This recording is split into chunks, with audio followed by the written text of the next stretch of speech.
Para po sa kapakanan ng mga sumusubaybay sa atin kasani, ay mabuting linawin po natin sa kanila ang imminent suicide risk. Ito yung sa anumang oras at pagkakataon ay maaaring gawin ng isang depressed individual ang suicide. Kaya kailangan silang bantayan yung mga warning signs na makikita sa kanila. Binanggit po ninyo kanina na ang mga warning signs na ito ay makikita rin in terms of talk, behavior, and mood.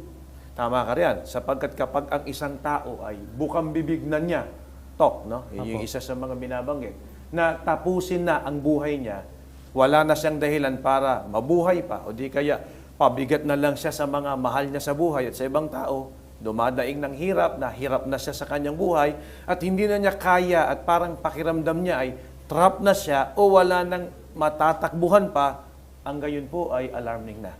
So nabanggit niyo po kanina yung doon po sa talk. Ano Yes. naman po ang manifestation pagdating po sa behavior? Kapag ang isang tao ay ginagawa yung mga bagay na makasasama sa kanya, katulad halimbawa ng excessive drinking ng alcohol o paggamit ng ipinagbabawal na gamot, naghahanap na ng mga pamamaraan kung paano niya tatapusin ang buhay niya.